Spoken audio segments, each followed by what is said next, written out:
Assalamualaikum warahmatullahi wabarakatuh. Saya Adi Kusumo dari kelas SE 0802. Di sini saya ingin berbagi sedikit ilmu terkait operasi-operasi yang ada pada multi-linked disk. Cus, simak video ini sampai habis. Oke, sebelum pembahasan lebih lanjut ke inti, kita perlu tahu dulu apa itu multi-linked disk itu sendiri.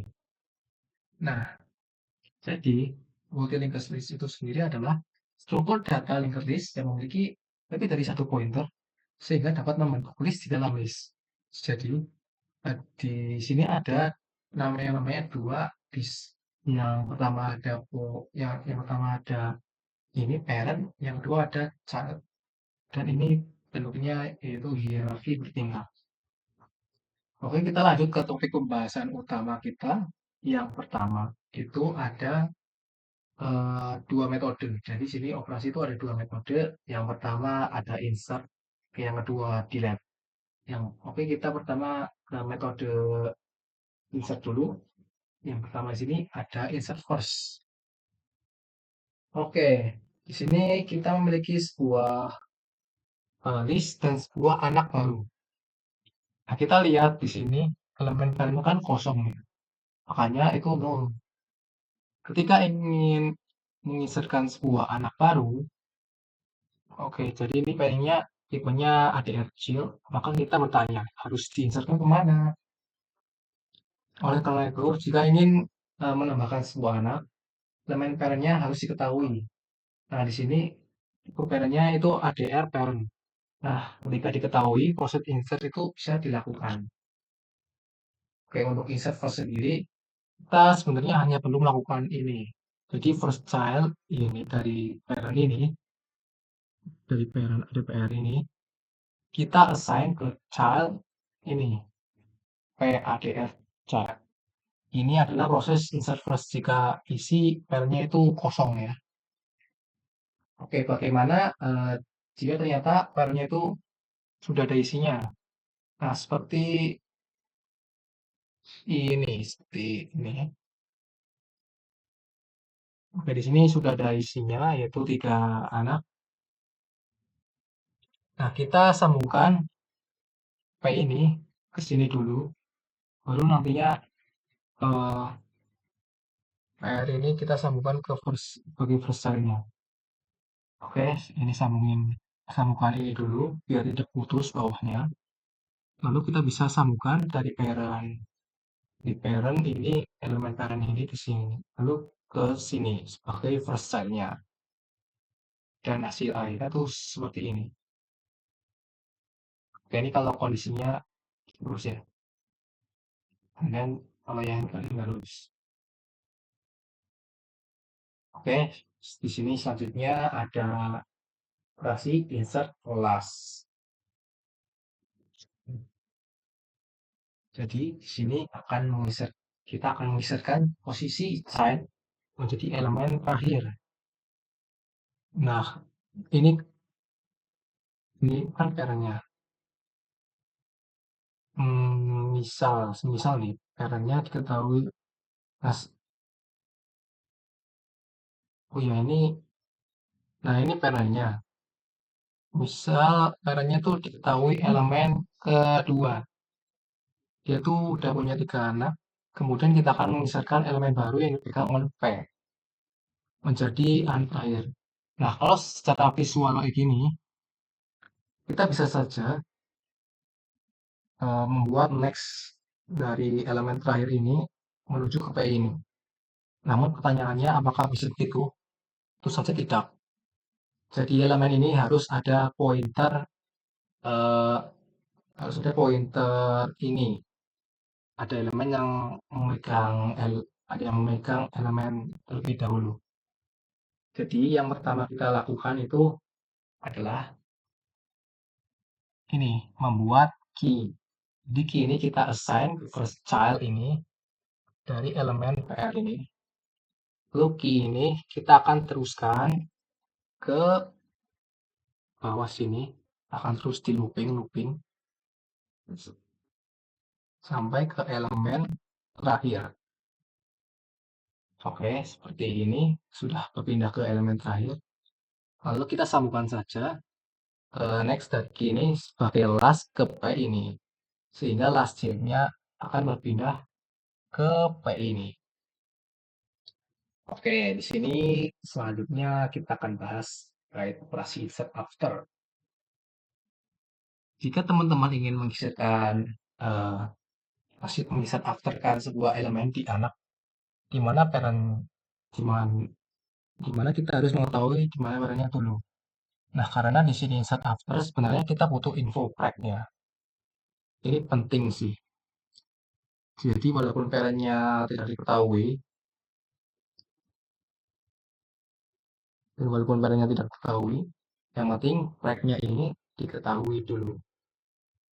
Tapi ini biar lebih lengkap saja, maka logikanya ketika mengisirkan anak, maka kita harus tahu letak parentnya. Nah, parentnya di sini. Karena kita akan mengisirkan elemen baru ini setelah pack, berarti di sini. Jadi kalau kita baca datanya, ini, habis ini ke sini, lalu dari pack ini ke P ini, lalu P ini lanjut ke bawah sini. Nah, bagaimana prosesnya? Seperti biasa ya. Jadi ini P ini jangan biasanya jadi tracknya jangan langsung ke arah ke P dulu. Nanti bawahnya tuh putus. Nah, awalnya kita sambungkan P ini ke next pack-nya dulu. Nah, jadi next P eh, konsepnya next P ini desain ke next pack-nya dulu tadi, baru si out track-nya itu ini kan sudah tidak ke bawah lagi. Nah, maka pack-nya kita sambungkan ke P ini seperti ini. Lalu kita bisa menghapus panah pointer ini.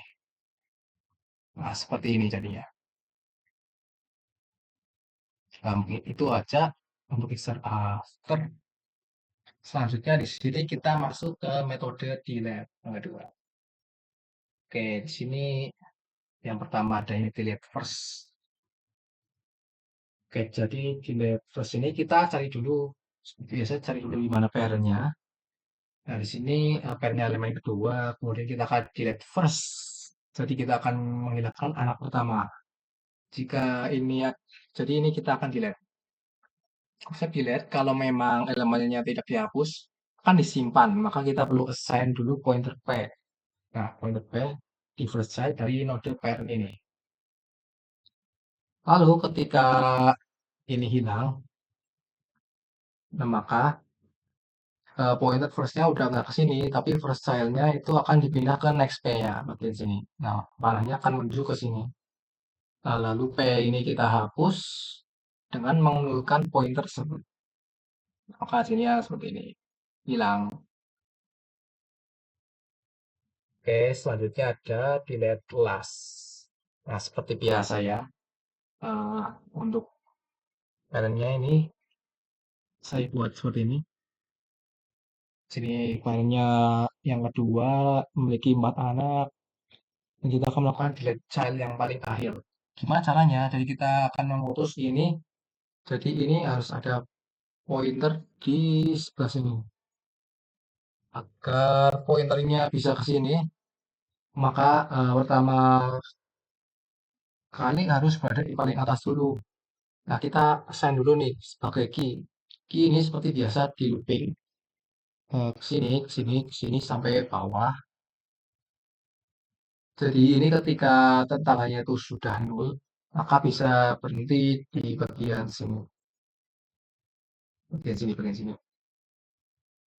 Jangan lupa kalau mau menghapuskannya tuh kita harus assign dulu ke P ya. Nanti ini kita assign dulu ke P.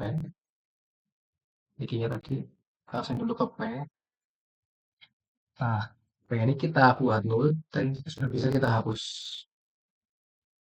Jadi kita bisa hilangkan tanahnya. Kita lanjut ke delete after. Nah, delete after sendiri, ini kebalikan dari insert after tadi ya. Di sini kita akan delete anak setelah pointer track. Delete anak setelah pointer track. Misalnya tracknya di sini. Nanti elemen yang akan kita delete adalah yang ini. Konsep delete seperti biasa, desain dulu di break, di sign dulu di break di next breaknya. Setelah itu proses delete bisa dilakukan. Nah, kita sign dulu P-nya di next breaknya. Lalu, karena kini kita akan delete, maka poin dari next break ini sudah tidak menuju ke P lagi, tapi dia menuju ke last atau yang paling akhir. Lalu kita bisa menghapus P ini ya, dengan cara mengulurkan elemen P-nya. Maka apa sih? P-nya akan terhapus, P-nya sudah terhapus. Maka tinggal sisa itu tiga elemen chat. Oke, mungkin segitu saja ilmu yang bisa saya berikan. Kurang lebihnya mohon maaf jika ada kesalahan kata, pengucapan, kosakata, gambar, dan lain-lain. Eh, Mohon dimaklumi dan saya meminta maaf sebesar-besarnya. Terima kasih telah menonton video saya. Sekali lagi, terima kasih dan sampai jumpa di video selanjutnya.